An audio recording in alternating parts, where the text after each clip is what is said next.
श्री स्वामी समर्थ. जय जय स्वामी समर्थ. स्वामी सांगतात की बाळा, जीवन जगण्याचे दोनच मार्ग आहेत. एक तर सहन करणे किंवा सामना करणे, आणि दोन्ही परिस्थितीत स्वामी नेहमी तुमच्या पाठीशी आहेत हे विसरू नकोस. तुमचा स्वामीवर विश्वास असेल तर होय स्वामी माझा तुमच्यावर पूर्ण विश्वास आहे अशी कमेंट करा, जेणेकरून तुमच्या जीवनात असणारे सर्व नकारात्मक शक्ती दूर होईल आणि स्वामीचा तुमच्या जीवनामध्ये आगमन होईल. स्वामी सांगतात की जीवन जगणं म्हणजे एक खडतर प्रवास आहे. त्यामध्ये जो टिकला पण नक्कीच पुढे गेला आणि ज्यांनी माघार घेतला त्याचं आयुष्य तिथेच संपलं. मार्ग स्वतः निर्माण करा. दोन्ही पाय तुम्हाला आहेत हे मात्र विसरू नका, कारण वेळ, संधी आणि परिस्थिती ही नेहमीच प्रत्येकाला दोन चान्स देत असते, आणि ज्याने या संधीचा उपयोग केला त्याचे जीवन नक्कीच सोन्यासारखे झाल्याशिवाय राहणार नाही. कारण जो परिस्थितीशी दोन हात करतो आणि जो आलेल्या संकटातून आपला मार्ग तयार करतो, देव त्याच्या पाठीशी नेहमीच उभे असतात. सहन करणारा तुमची प्रगती पाहून खुंटत नाही, तर सहन करणारा तुमची प्रगती पाहून नव्याने काहीतरी शिकत असतो आणि आपल्या जीवनामध्ये त्याचा उपयोग करून आपला दिवस नक्कीच बदलतो. वेळ ही कधीच कायम राहत नाही. आज तुम्ही दुःखी आहात, आज तुमच्या घरामध्ये संकट आहे, पैसा नाही, आजारपण आहे, कोणीही साथ देत नाही, सर्व करून संकटात तुमच्यावर घाव करत आहे. परंतु घाबरू नका, वेळेला त्याचाही काही विशिष्ट असा कालावधी आहे, तोही बदलणार आहे. जेव्हा चांगले दिवस येतील त्यावेळेला मात्र तुम्हाला वाईट काळामध्ये मदत केलेला व्यक्ती आणि वाईट काळातून बाहेर काढलेला व्यक्ती यांना कधीही विसरू नका. कारण जो तुमच्या वाईट काळात तुमच्या सोबत होता तोच खरा तुमचा जिवलग आहे आणि तुमचा नातेवाईक आहे, ज्यांनी तुम्हाला संकटात पाहून तुमच्यापासून पळ काढला. तो कधीही तुमचा नाही आणि कधीही तुमचा होणार नाही, हे मात्र विसरू नका. स्वामी समर्थाच्या शिकवणीनुसार जीवन जगण्यासाठी तुम्हाला असे काही नाते महत्त्वाचे आहे जे तुम्हाला तुमच्या जीवनातून नकारात्मकताकडून दूर करून सकारात्मकताकडे घेऊन जातो. जीवन अनेकदा नकारात्मक आणि अडचणी घेऊन येतात. अशा वेळी लक्षात ठेवा, सहन करण्याऐवजी त्याचा सकारात्मकतेने सामना करणे महत्त्वाचं आहे. तुमचा दृष्टिकोन जर बदलला तर तुमच्याकडे येणारे संकटसुद्धा तुम्हाला एक संकेत देऊन जातात, ज्या की तुमचा काळ बदलणार आहे आणि ही वेळ तुला आता सोडवायची आहे. जो कोणी आपल्या शांत मनाने, संयमाने आणि आपल्या विचाराचा, सकारात्मक बुद्धीचा, ऊर्जाचा वापर करून स्वामींनी दाखवलेल्या मार्गावर चालतो, तो नकारात्मकताकडून दूर करून सकारात्मकताकडे घेऊन जातो. जीवन अनेकदा नकारात्मक आणि अडचणी घेऊन येतात. अशावेळी लक्षात ठेवा, सहन करण्याऐवजी त्याच्या सकारात्मकतेने सामना करणे महत्त्वाचे आहे. तुमचा दृष्टिकोन जर बदलला तर तुमच्याकडे येणारे संकटे सुद्धा तुम्हाला एक संकेत देऊन जातात, ज्या की तुमचा काळ बदलणार आहे आणि वेळ तुला आता सोडायची आहे.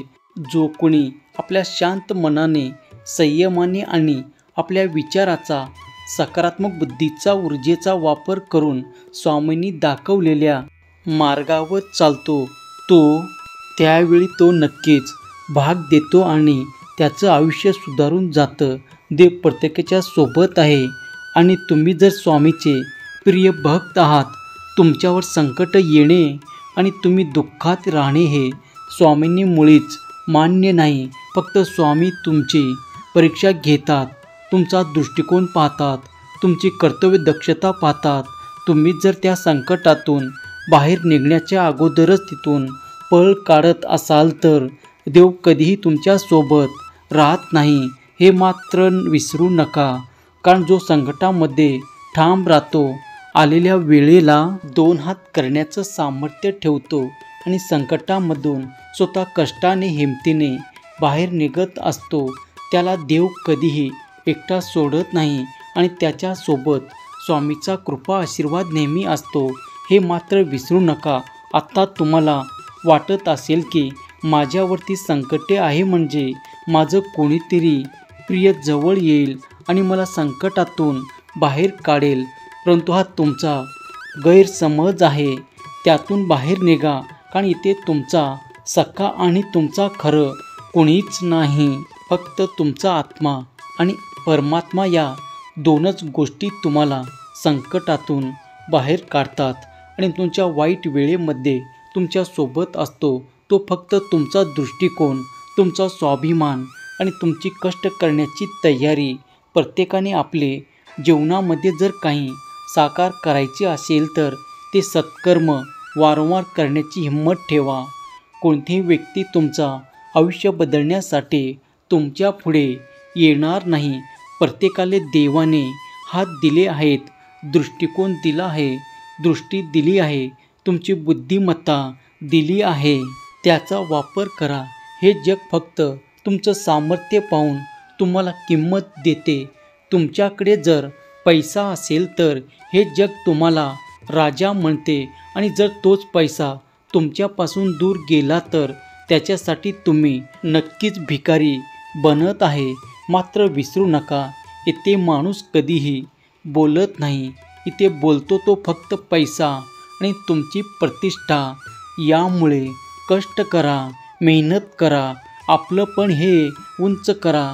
पैसा आला माज करू नका, गर्वाने हारू नका. परंतु वेळ बदलणार आहे, संधी येणार आहे हे मात्र विसरू नका. सकारात्मक ऊर्जेने स्वामीच्या साक्षीने कष्ट करत राहा. वेळ बदलत असते, परंतु दिवस हे नेहमी तुम्हाला शिकवून जातात की आपलं कोण आणि परकं कोण हे. ज्या दिवशी तुम्ही ओळखायला शिका त्या दिवशी तुमच्या जीवनामध्ये संकटाचे वारे वाहून बंद होईल. कारण संकटांनाही माहीत आहे की तुमच्यासोबत तुमचा स्वामी परमात्मा तुमची साथ देत उभा आहे. त्यामुळे प्रत्येकाने जीवनात काही साध्य करायचे असेल तर तो फक्त आत्मविश्वास, सकारात्मक दृष्टी आणि आपल्या मनगटामध्ये कष्ट करण्याची ताकद ठेवा. बाकी सर्व तुमच्या हातात आहे. नंतर पश्चाताप करून उपयोग नाही. कारण देव वेळ आणि संधीही प्रत्येकालाच एकाच वेळेस देत आहे. संधीचे सोने करा. आलेल्या संकटातून बाहेर निघा आणि संधी तुम्हाला कधी आणि कुठल्याही मार्गाने दूर करता येईल हे शोधू नका, तर तुमच्यापासून संकटे कशी दूर करता येतील हे शोधा. तुम्ही फक्त तुमच्या आई वडिलांना तुमच्या संकटापासून वाचवण्यासाठी फसवू शकता, परंतु ही संधी तुम्हाला आयुष्यभर रडवत असते.